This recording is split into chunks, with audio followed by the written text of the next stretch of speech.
Gospel Newtech channel உங்களை அன்புடன் வரவேற்கிறது. இன்றைக்கி ஒரு நல்ல அற்புதமான ஒரு கேக் செய்கிற ஒரு தகவலை உங்களுக்கு தருகிறேன். நம்ம கேக்கு செய்கிறது எப்படின்னு பார்க்க போகிறோம்.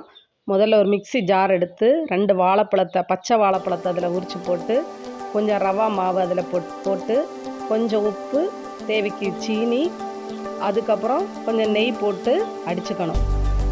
எங்கிட்ட நாட்டுக்கோழி முட்டை இருந்ததுனால 2 நாட்டுக்கோழி முட்டை, கொஞ்சம் கேசரி பவுட்ரு, அப்புறம் கொஞ்சம் தேங்காய் பூவும் அதில் சேர்த்துக்கிட்டோம். இந்த கேக்குக்கு பேர் ஃப்ரூட் நெய் கேக். இதை மிக்சியில் நல்லா அடிச்சுக்கிட்டோம்.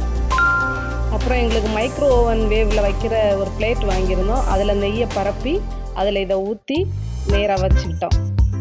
அதை நாங்கள் மைக்ரோ ஓவனுக்குள்ளே வச்சு கிரில் மோடில் வச்சு அது வேகிற அளவுக்கு டைம் கொடுத்து வெந்தோடனே வெளியே எடுத்தோம்.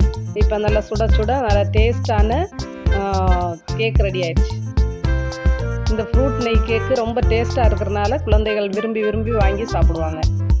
நீங்கள் இதை செஞ்சு பாருங்கள். இது மட்டும் இல்லை, வீட்டு உபயோகமான பொருட்கள், வீட்டுக்கு உபயோகமான கட்டட சம்மந்தமான பொருட்கள்லாம் நிறைய போட்டிருக்கோம். அதையெல்லாம் நீங்கள் பாருங்கள். எங்கள் சேனலை சப்ஸ்கிரைப் பண்ணி லைக் பண்ணி எங்களுக்கு ஆதரவு தாங்க.